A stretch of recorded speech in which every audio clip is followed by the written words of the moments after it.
Jangan sampai imam sudah sujud, Anda masih ruku. Ya Allah, tolong kabulkan. Bahkan saya pun tetap ruku walau imam sujud. Tidak, antum salah. Nabi saja berdoa 3 tahun baru dikabulkan. Antum Nabi bukan, Rasul bukan, baru 3 hari sudah nuntut. Kurang apa lagi ya Allah? Sakit gigi ya Allah, tolong. Masya Allah. Harap-harap ke Madinah, nyampainya Madinah Ciputat. Win, Elsie, lulusan Ciputat. Masya Allah.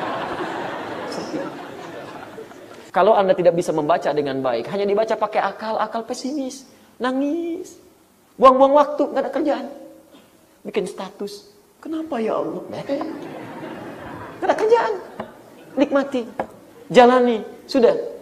Kalau nggak percaya silahkan coba, rasakan bedanya, bedakan rasanya, dan pasti akan terasa bedanya. Lain Pak. Bismillahirrahmanirrahim. Anda tidak bisa memastikan di luar ini bagaimana penjagaan Allah turun. Maka bentuk fadlan yang kedua, ikhtiar itu dibagi 2. Yang kedua ini, bangun kedekatan dengan Allah dimulai dengan doa. Maryam didoakan oleh ibundanya Hannah. Yusuf didoakan oleh ayahnya Yakub. Luqman berdoa untuk anaknya. Coba lihat, semua kisah-kisah Nabi dan Rasul disebutkan di Quran selalu menghadirkan doa. Doa-doa dipanjatkan. Yakub berdoa untuk Yusuf. Coba cek, begitu muncul perasaan, maaf ya, tidak suka dari saudara-saudara Yusuf. Yusuf kan 12 bersaudara. Dari ibu yang berbeda. Yusuf dengan Bunyamin, 10 dari ibu yang lain. Singkat saja ya, singkat. 10 ini iri kepada Yusuf. Kemudian naik menjadi dendam. Naik lagi, kumpul mereka di satu tempat. Kalau kita ilustrasikan ini rumahnya, ini lumbung tempat nyimpan hasil panennya. Kumpul di sini 10 orang kurang lebih, diskusi. Perhatikan baik-baik. 9 orang mengatakan, dari 10 ini 9 mengatakan uqtulu Yusuf, bunuh Yusuf. 1 mengatakan jangan bunuh Yusuf, alqihi fi ghayabatil jubbi yaltaqithu ba'dus sayyarah. Lemparkan ke tempat yang gelap supaya diambil oleh orang lain. Ke sumur, lemparkan ke sumur yang gelap, diambil oleh pedagang, menjauh dari kita. Pertanyaan saya, kalau ada musyawarah 9 orang memutuskan A, 1 orang memutuskan B, mana yang diterima? 9 orang. Dan biasanya setan tidak akan nanggung kalau sudah maksiat yang paling tinggi. Pertanyaannya, kenapa bisa yang 1 yang diikuti? Oh iya, jangan bunuhlah, lemparnya ke tempat gelap. Kok kenapa bisa berubah? Karena Yakub seringkali mendoakan untuk anak-anak. Dan doa itu yang menjaga anak-anaknya. Di keutamaan yang hadir kepada anak, keutamaan yang hadir pada pekerjaan Anda, ibu di rumah tangga, itu selain bisa ditempuh lewat usaha dengan ikhtiar fisikal, rencana dan sebagainya, kita punya 1 keterangan dari Al-Quran. Minta dengan doa. Dan cara tercepat, minta dalam sholat. Cara paling cepat, kata Quran, minta dalam ruku. Apa perintahnya? Teruskan ayatnya. Quran surah 4 ayat 32. Was'alullaha min fadlih. Was'alullaha, minta. Cara pertama. Lihat ayatnya. Was'alullaha min fadlih. Wala tatamannaw ma faddalallahu ba'dakum ala ba'd. Lirijali nasibun mimma iktasabu. Walinnisa'i nasibun mimma iktasabn. Was'alullaha min fadlih. Dalil tentang doa meminta. Kemudian kita hadirkan kalimat Allah. Was'alullah. Mintalah kepada Allah. Min fadli, dari keutamaan yang telah Allah tetapkan. Kapan memintanya? Dijawab di Quran surah 48 ayat 29. Tarahum ruk'an sujada yabtaghuna fadlan min Allah. Ini dalil dari Al-Quran yang memberikan petunjuk bahwa boleh meminta dalam sholat, khususnya dalam ruku, keutamaan-keutamaan kehidupan yang kita harapkan. Jelas? Bagaimana caranya? Tidak ada cara spesifik, bacaan-bacaan spesifik. Artinya boleh kita mintakan dengan bahasa kita, tapi tidak dilafadzkan. Jelas ya? Jadi setelah Anda mengucapkan Allahumma gfirli, lihat baik-baik. Subhanakallahumma bihamdika Allahumma gfirli. Silahkan minta kepada Allah dalam keadaan ruku. Anda hadirkan dengan bahasa Anda, tapi tidak perlu dilafadzkan. Minta. Jelas ya? Karena Qurannya hanya memberikan petunjuk umum. Makanya Anda dapati Nabi pernah berluku sangat lama sekali. Kemudian sahabat pernah berluku sangat lama sekali. Tabi'in pernah berluku sangat lama sekali. Apa di antara mereka lakukan? Apa di antara yang mereka lakukan dalam rukunya? Memperbanyak doa kepada Allah Subhanahu wa taala. Diboleh. Ibu di rumah tangga ada masalah, salatlah. Salat, bangun tahajud, dalam ruku minta kepada Allah. Ya Allah, Saya sudah bermohon dalam ruku ya Allah. Banyak permohonan saya sampai pegal ya Allah. Bisa ya? Karena baru pertama kali tahajud. Baru pertama kali. Kalau sudah biasa enak ya. Enak biasanya. Baik, nanti pelan-pelan nikmat. Jelas ya? Baik. Biasanya kalau fadlan itu seperlunya. Apa yang paling utama seperlunya sampaikan. Karena nanti ada yang paling nikmat sujud. Ada yang paling nikmat sujud. Jelas ya? Jadi saya persingkat bahwa dalam ruku ada posisi kita boleh bermohon kepada Allah. Tapi ingat, doa ini diikat setelah sempurna cara ruku dan bacaan ruku standarnya. Jadi sempurnakan dulu rukunya. Bacaan rukunya sempurnakan. Yang tadi yang sunnah. Subhana rabbiyal azim, subhana rabbiyal azim wa bihamdi, subhanakallahumma bihamdika Allahumma ighfirli. Setelah sempurna bacaannya, tenang keadaannya, baru minta kepada Allah. Jelas sampai sini? Baik. Tapi ingat, perhatikan jenis salatnya. Jenis salatnya. Kalau Anda sedang berjamaah, maka Anda diikutkan pada imam. Jadi jangan sampai imam sudah sujud, Anda masih ruku. Ya Allah, tolong kabulkan. Bahkan saya pun tetap ruku walau imam sujud. Tidak, antum salah. Antum salah ya, antum salah. Nanti begitu salat sunnah, Anda baru minta lagi kepada Allah Subhanahu wa taala. Jelas? Baik, alhamdulillah. Terus pelan-pelan. Masih ada waktu? Ya, sebentar lagi. Sebelum ini saya jawab, perhatikan baik-baik. Cara Allah mengabulkan doa. Nanti jangan begini, Ustaz saya sudah praktekkan tapi doa nggak dikabulkan. Kayaknya Ustaz salah nyampaikannya, kan? Satu, mengabulkan sesuai dengan yang dimohonkan. Jadi begitu dimintakan, seketika dikabulkan. Seperti Nabi Zakaria meminta, seketika dikabulkan. Bila permintaan itu sesuai dengan kebutuhan dan kesiapan menerimanya. Awas. Dikabulkan seketika bila permohonan itu sesuai dengan kebutuhan dan kesiapan dalam menerimanya. Awas, hati-hati ya, nanti saya terjemahkan dalam bagian kedua dan ketiga. Dua, Allah tangguhkan apa yang diminta itu sampai muncul kesiapan dalam menerimanya. Di kadang-kadang Anda minta, tapi pada saat akan diberikan belum maslahat untuk Anda pada saat itu, karena Anda belum siap. Oleh Allah ditangguhkan sampai Anda siap. Dan saat penangguhan itu pun Anda tidak rugi, karena Anda diberikan pahala dari doa Anda. Di berdoa itu tidak rugi Pak ya, Bu ya. Ada pahala diberikan. Ya, fokus baik-baik. Lihat sini, saya beri contoh Nabi Muhammad SAW. Beliau berdoa kepada Allah supaya kiblat dipindahkan dari Masjid Al-Aqsa ke Masjidil Haram. Kapan mintanya? Sejak pertama kali sholat kemudian diwajibkan pada beliau. Pas Mekah, setahun sebelum hijrah. Berdakwah 12 tahun di Mekah, usia 52 tahun, turun perintah sholat. Kemudian bermohon kepada Allah supaya kiblatnya itu bisa diarahkan ke Masjid Al-Haram. Apakah dikabulkan seketika? Tidak. Tidak. Kapan dikabulkan? Ketika hijrah ke Madinah. Setahun kemudian hijrah ke Madinah, tinggal beberapa masa di Madinah. Tahun kedua mendekati tahun ketiga, baru turun ayat ketika beliau berkunjung ke rumah Ummul Bashar. Turun Quran surah kedua ayat 144, paling kiri sebelah bawah. Qad nara taqalluba wajhika fis sama' falanuwalliyannaka qiblatan tardaha fawalli wajhaka syatral masjidil haram. Muhammad sallallahu alaihi wasallam. Kami sering amati engkau, seringkali menghadapkan wajahmu ke langit memohon supaya kiblat dipindahkan. Sekarang silahkan pindahkan kiblatmu. Jelas ya? Bapak Ibu bisa bayangkan kalau kiblat pertama kali diarahkan ke Masjidil Haram sejak sholat pertama kali diperintahkan, maka itu menjadi kemenangan bagi orang-orang kafir Quraisy yang ada di Mekah. Oh, Muhammad aja sholatnya menghadap Tuhan kita. Cuman dia gengsi aja menyembah Tuhan kita. Mungkin muncul kalimat itu. Karena Ka'bah itu pada saat itu, bukankah di situ telah berkumpul berhala-berhala dan sebagainya. Dan persoalannya Nabi tinggal di Mekah. Itu masalahnya. Nabi tinggal di Mekah. Difitnahnya semakin banyak. Belum siap ketika itu kemudian diturunkan. Bisa menjadi ragu bagi para pengikutnya. Maka ketika hijrah ke Madinah, berpisah agak jauh dari Mekah, kisaran sampai 500 km, 400 km lebih dari Mekah menuju Madinah, teman-teman baru turun ayat. Nabi saja berdoa 3 tahun baru dikabulkan. Antum Nabi bukan, Rasul bukan, baru 3 hari sudah nuntut. Kurang apa lagi ya Allah? Kurang sabar. Nabi Ibrahim berdoa sebelumnya.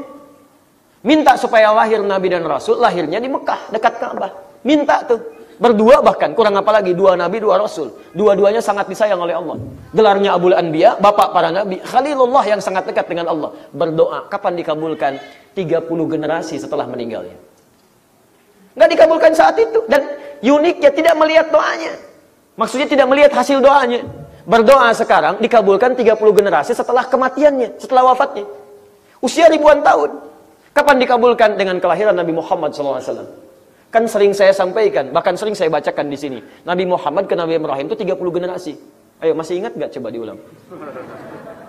Muhammad bin Abdullah, bin Abdul Muttalib, bin Hashim, bin Abdul Manaf, bin Qusay, bin Murrah, bin Kilab, bin Ka'ab, bin Ghalib, bin Fihim, bin Malik, bin Nadar, bin Kinana, bin Khuzaimah, bin Mudrika, bin Ilyas alaihissalam, bin Nizar, bin Mudar, bin Ma'ad, bin Adnan, bin Addi, bin Adri, bin Muqawwam, bin Nahur, bin Tari, bin Ya'ruf, bin Yasjub, bin Nabit, bin Ismail alaihissalam, bin Ibrahim alaihissalam. 30 generasi. Ayo ulang. 30. Jadi Nabi Ibrahim, Nabi Ismail, 2 nabi, 2 rasul paling disayang Allah. Kapan dikabulkan? 30 generasi setelahnya. Puluhan ribu tahun. Antum nabi bukan, rasul bukan. Belum tentu Allah sayang kepada antum seperti Allah menyayangi Nabi Ibrahim dan Nabi Ismail. Kenapa baru 30 menit nuntutnya luar biasa? Sakit gigi ya Allah, tolong. Masya Allah. Sudah 30 menit. Alhamdulillah. Mudah-mudahan sehat. Sampai mana kita tadi? Jelas ya? 2 itu, antum punya anak 5 tahun, antum banyak harta, alhamdulillah. Dia minta dibelikan motor beneran. Papa, yang kayak Valentino Rossi, Pak, nomor 46, Yamaha. Oh, Masya Allah. Dibelikan nggak? Enggak. Tapi bukan berarti Anda nggak mampu, bisa. Setelah dia kemudian naik, tumbuh, bisa megang motor, antum kasih. Baik. Pak, kok nggak kayak Rossi? Rossi aja jatuh kemarin, kakinya patah. Udah, Anda yang ini saja, bebek. Masya Allah. Kasih. Tuh, saya hafal Marquez sebentar lagi itu kayaknya bakal jadi juara gitu ya. Saingannya Lorenzo, Rossi kemarin patah ini kakinya, tapi dia sudah mulai untuk mau balapan lagi ya. Saya hafal itu, hafal saya. Mau tanya apa ya, silakan. Ya. 3. Allah ganti apa yang diinginkan dengan apa yang dibutuhkan. Allah ganti apa yang diinginkan dengan apa yang dibutuhkan. Karena jawaban dari doa hanya akan memberikan yang dibutuhkan, bukan apa yang diinginkan. Nah, pada yang ketiga ini, teman-teman, antum mesti memahami betul dengan membacanya dengan iman, bukan dengan akal. Baca dengan iman. Kadang-kadang kita nggak sadar kalau doa kita itu sudah dikabulkan. Coba lihat, harap-harap kuliah masuk ITB, tiba-tiba masuknya Unpad misalnya. Ya, terus pacu lagi. Kedua ikut UMPTN, gagal lagi. Dapatnya Unpad lagi. Tiba-tiba begitu antum ikuti di Unpad, Masya Allah. Ternyata Allah berkehendak dari Unpad itulah mengantarkan antum mendapatkan capaian yang antum harapkan. Saya pernah kisahkan banyak hal, tapi mungkin orang lain lebih banyak kita harapkan kisahnya lebih banyak. Banyak orang berharap kepada Allah, tapi ternyata diberi jalan yang lain. Nanti ketahuannya setelah beberapa masa ke depan. Itu dalilnya ada di Quran surah kedua ayat 216, paling kiri sebelah atas. Kutiba alaikumul qitalu wa huwa kurhul lakum. Ayat ini turun ketika masa perintah jihad. Orang-orang banyak yang ragu. Tapi ingat ketika turun lafadznya, maka sifatnya bersifat umum. Al-ibratu bi umumil lafzi la bi khususis sababi. Ayat turun itu berdasarkan keumuman lafadznya, bukan khusus sebabnya. Lihat, ketika Anda punya hal-hal yang tidak menyenangkan dalam kehidupan, misal keinginan Anda tidak sesuai dengan keinginan Allah. Anda inginnya A, Allah inginnya B. Maka kata Quran, ikutkan keinginan Anda pada keinginan Allah. Perangi hal-hal yang tidak baik dalam diri Anda.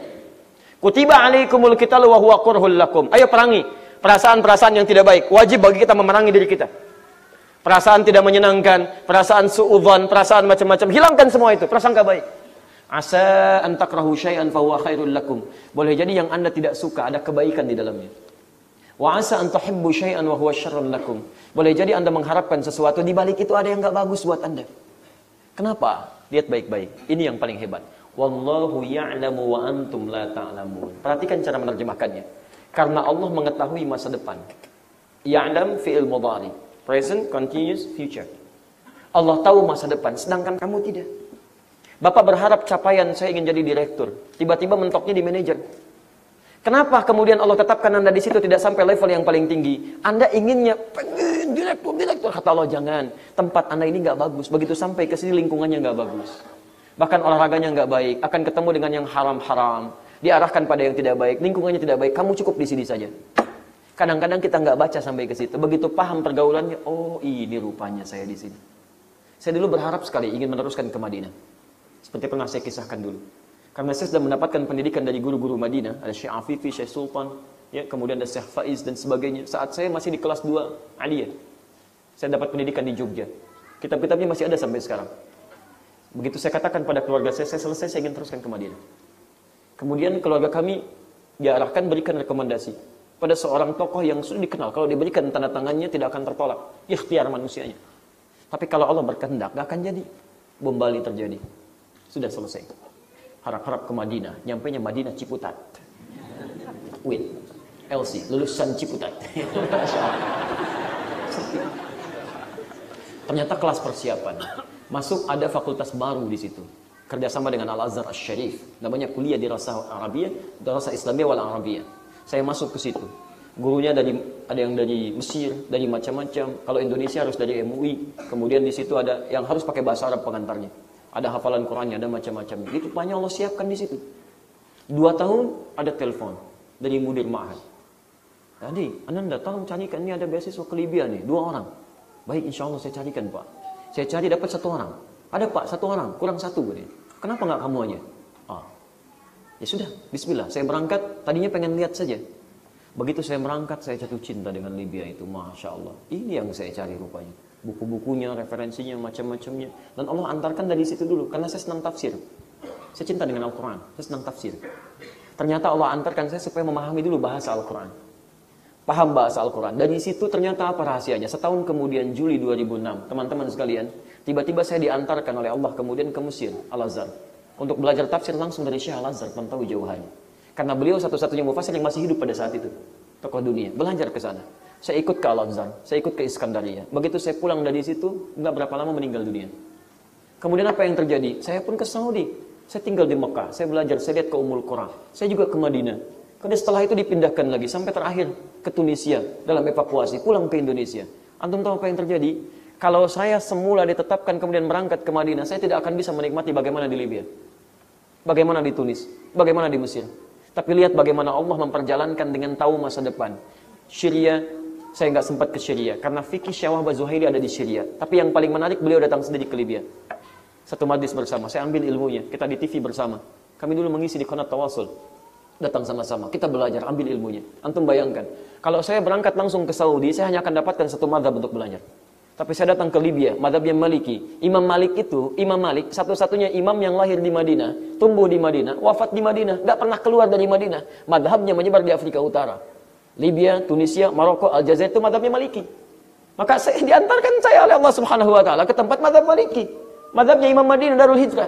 Berangkat dari situ ke Mesir, Mesir rata-rata Asy-Syafi'i, Syria juga Asy-Syafi'i. Sehingga sempat ke Asia Selatan, ada orang-orang Asia Selatan di situ, ada orang Pakistan, India, kami belajar dari situ. Kemudian ke Saudi untuk mendapatkan mazhab Hambalinya, 4 mazhab didapatkan. Bayangkan, Anda berharap mendapatkan satu hal, kata Allah jangan, yang maslahat untuk kamu yang ini diarahkan. Kalau Anda tidak bisa membaca dengan baik, hanya dibaca pakai akal pesimis, nangis, buang-buang waktu, nggak ada kerjaan, bikin status. Kenapa ya Allah? Nggak ada kerjaan, nikmati, jalani. Sudah.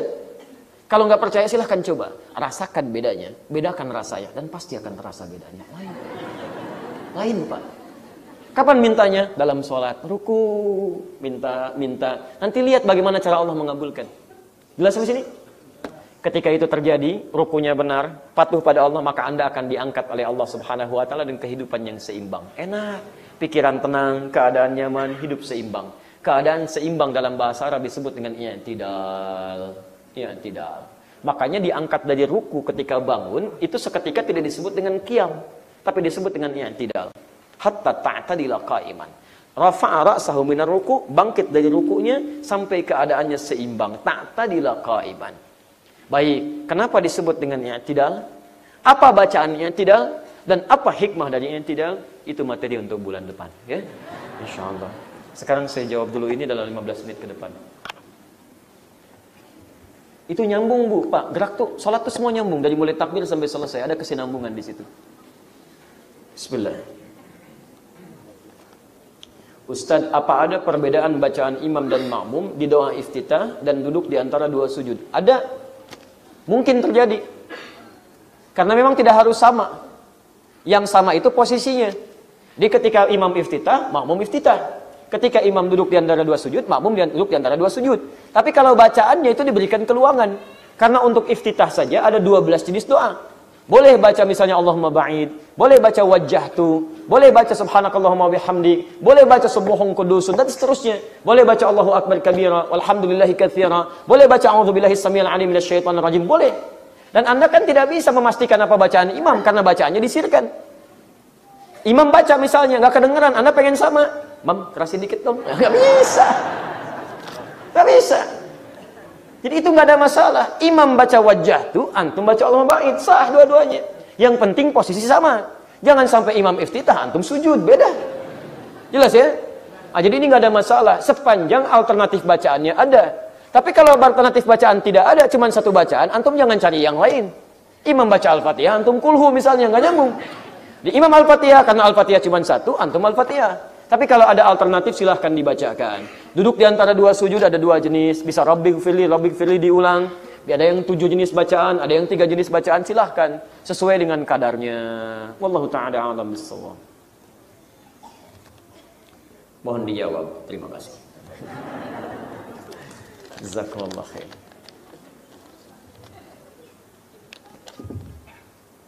Baik. Assalamualaikum Ustaz. Beliau lahir di keluarga Kristen. Alhamdulillah sudah masuk Islam. Alhamdulillah. Allah yahdi, semoga Allah muliakan antum. Semoga Allah ampuni dosa-dosa antum dan semoga Allah bimbing antum dengan hidayah sampai kembali kepada Allah Subhanahu wa taala. Demikian semoga Allah juga berikan hidayah yang melekat pada saudara-saudara kita yang sudah berislam dan dijaga oleh Allah untuk mempertahankan keislamannya sampai kembali kepada Allah Subhanahu wa taala.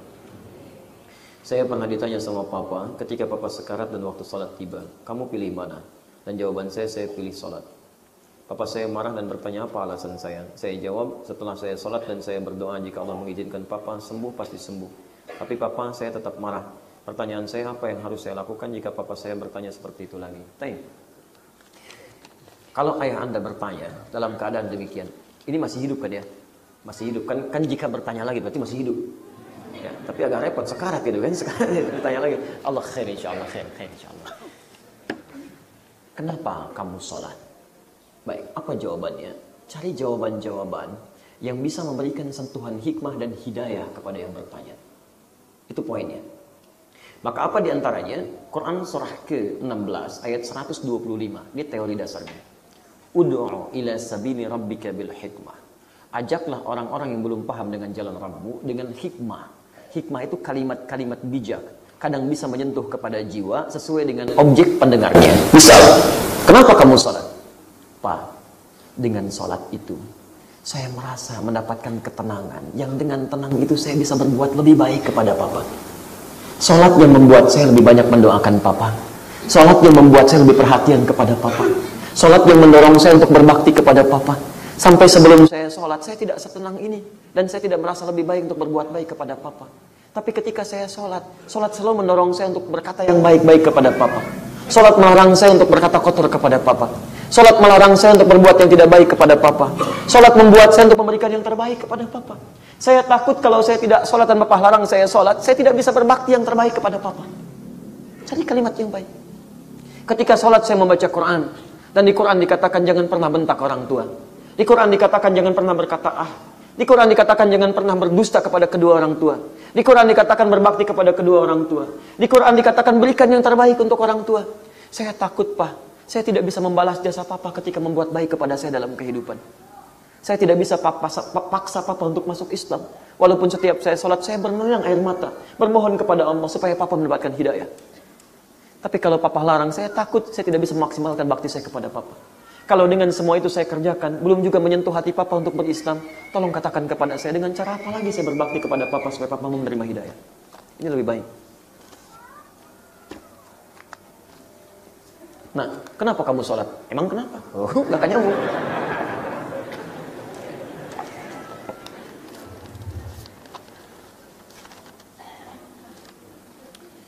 Assalamualaikum warahmatullahi wabarakatuh. Doa yang baik, doa apa yang baik dan diajarkan Nabi SAW ketika sujud dan tahiyatul akhir.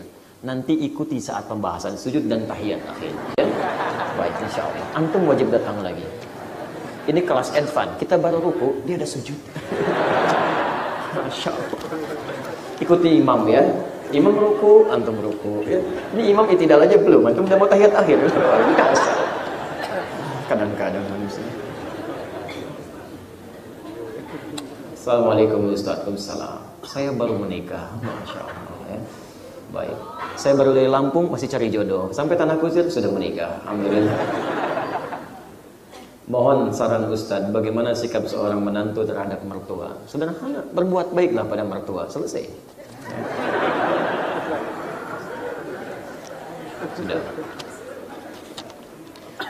Satu, bangun kesamaan visi dengan istri. Tarbiyah dibangun.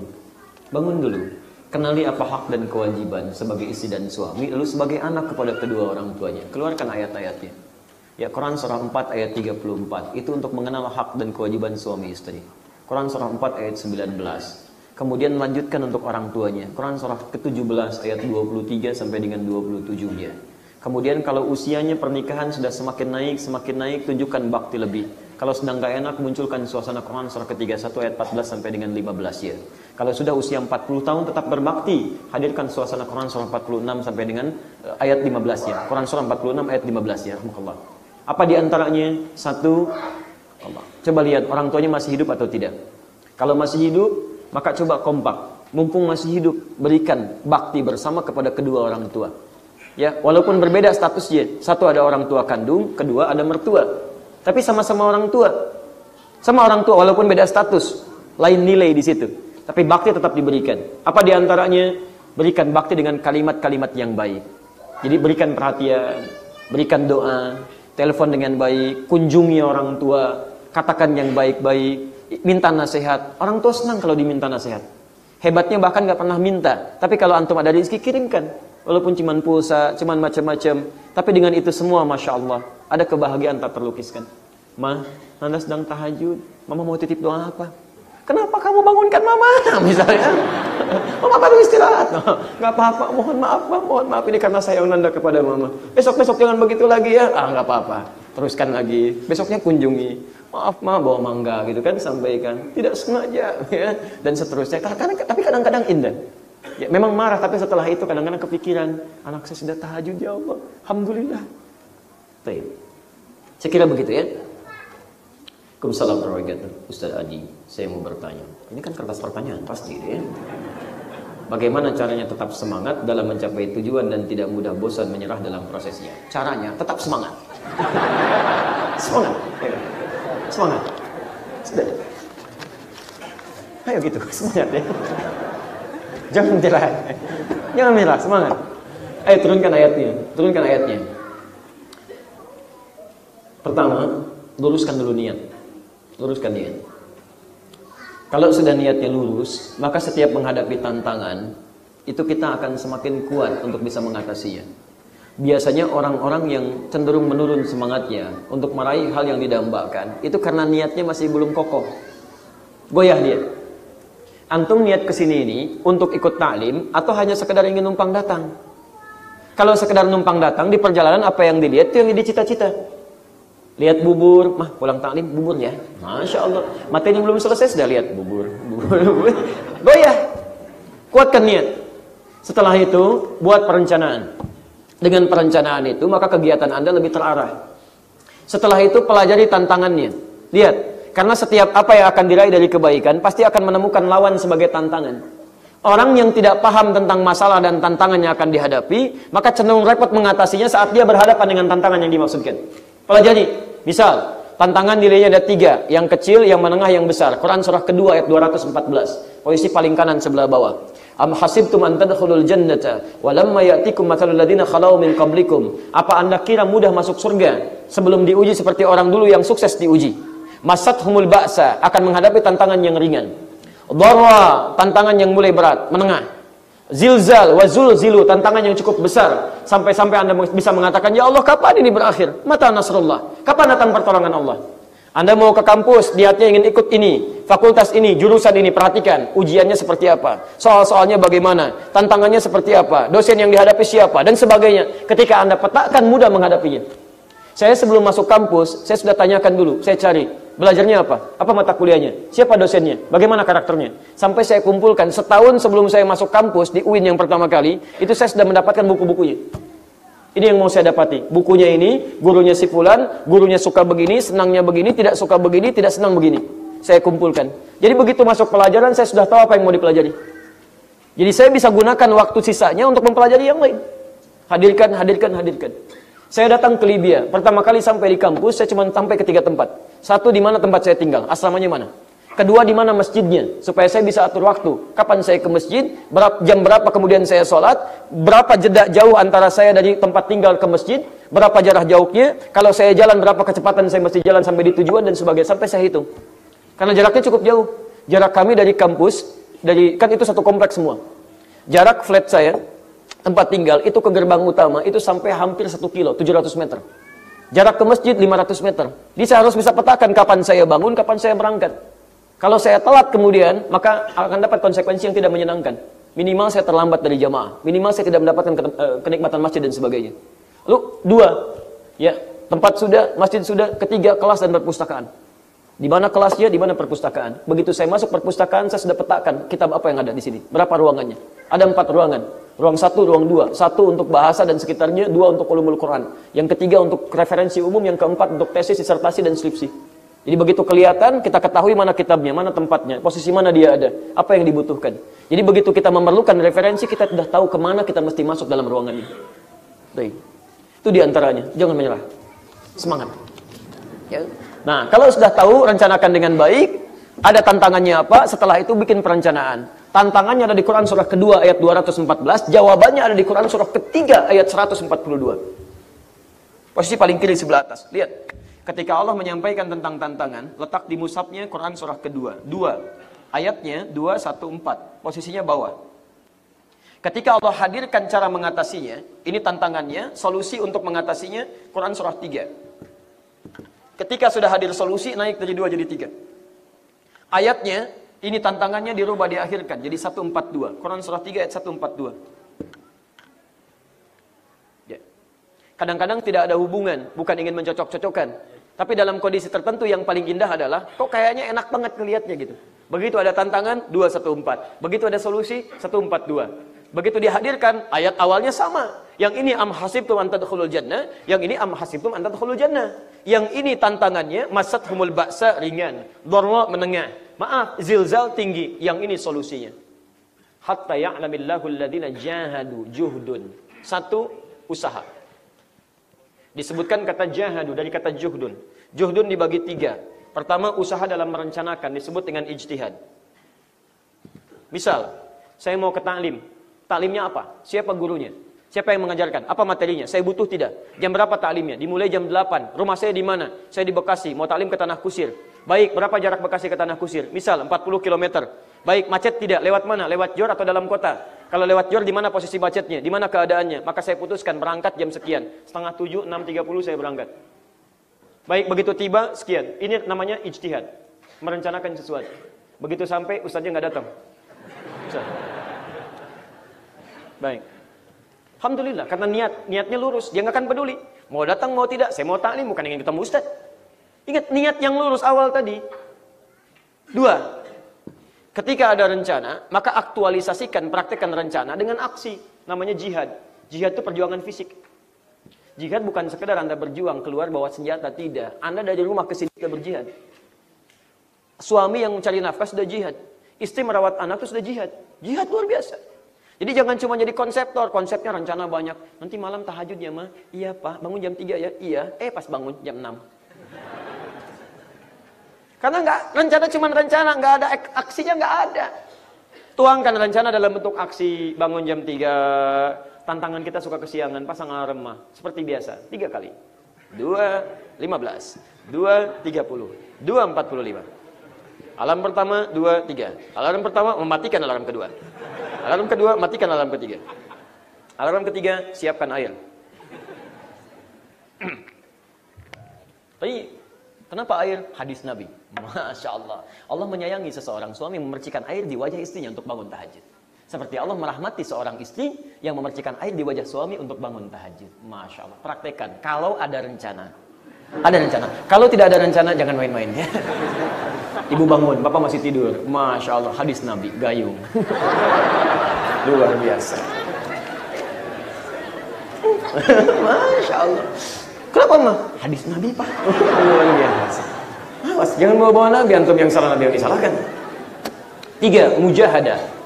Mujahadah itu peperangan melawan emosi, gejolak hati yang tidak sama. Alhamdulillah. Memang kadang taklimnya tiap pekan, tapi kan suasana hatinya beda. Kemarin semangat, sekarang sedang malas, sekarang sedang nggak enak. Nah begitu ada perasaan tidak menyenangkan, perangi itu. Perangi. Nah, itu yang disebut mujahadah. Jadi ada ijtihad, ada jihad, ada mujahadah.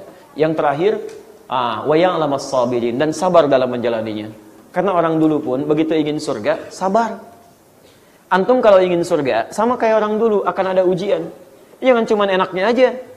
Kalau antum menginginkan surga, artinya antum menginginkan masalah. Karena surga itu hanya bisa diraih lewat pahala, pahala itu dapatkan lewat ujian. Ujian itu bentuknya masalah. Bapak Ibu ingin masuk surga tidak? Ingin, begitu ingin berarti ingin punya masalah. Serius, kalau Anda tidak menginginkan masalah, nggak akan ada pahala. Makanya kalau orang paham dengan rumus pahala dan dosa, dia akan mudah meninggalkan yang buruk dan akan senang ketika mendapatkan ujian dari masalah. Ada masalah, alhamdulillah ada pahala hari ini. Ya, kalau tidak paham konsepnya susah. Macet sedikit, bikin status. Tanah kucing, macet. Sudah ya? Sudah ya? Cukup dulu ya, yang terakhir lah. Waalaikumsalam warahmatullahi wabarakatuh. 1. Adakah dalil mengazani orang yang meninggal saat dikuburkan? Saya belum dapat ya. Belum dapat. Mungkin karena keterbatasan pengetahuan saya tidak mengetahui dalil-dalilnya, dan biasanya saya kalau belum dapat saya tidak mengamalkan karena saya belum tahu. Di teman-teman yang tahu, tolong tunjukkan kepada saya supaya nanti saya bisa teliti. Kalau benar, insya Allah saya sampaikan dan mungkin saya amalkan. Kalau kemudian tidak ada dalilnya, maka saran saya lebih baik meninggalkannya daripada mengerjakan sesuatu yang tidak ada tuntunannya. Itu saran saya. Kalau dalil untuk mengazani saat dilahirkan itu masih ada, walaupun ulama beda pendapat, tapi ada dalilnya. Ya, ada dalilnya. Sampai beberapa imam termasuk misalnya kita tunjukkan ada Imam An-Nawawi, termasuk Ibnu Qayyim Al-Jauziyah, beliau termasuk yang menguatkan pendapat itu. Jadi Nabi SAW pernah mengazani Al-Hasan dan Husain saat dilahirkan. Dan itu masih normal, masih logis. Apa di antara logisnya? Karena fungsi adzan itu bisa mengusir setan. Mengusir setan. Sedangkan sunnah Nabi ketika bayi itu dilahirkan, maka didoakan di antara doanya menjauhkan dia dari setan. Allahumma inni a'udzubika bikalimatika tammah min kulli syaitanin wa hammah. Kan? Min kulli syaitanin wa hammah wa lammatin wa hammah. Ya Allah, saya berlindung kepadamu ya Allah dari keburukan yang menimpa anak saya ini, dan dari godaan setan, dan dari segala keburukan-keburukan, dari hal yang buruk yang menimpanya dalam kehidupan.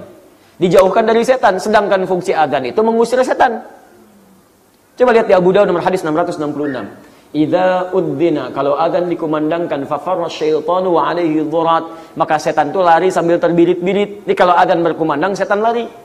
Makanya antum punya teman non muslim jalan, adzan berkumandang, itu non muslim bisa mengingatkan, Pak, apa enggak salat dulu? Sudah adzan. Karena setannya enggak ada. Fa idza tuwiba, kalau adzan selesai dikumandangkan, ada setan balik lagi menggoda orang lain. Makanya orang Islam bisa jawab, tenang, baru adzan, belum qomat. Setan balik lagi. Sama qomat juga begitu.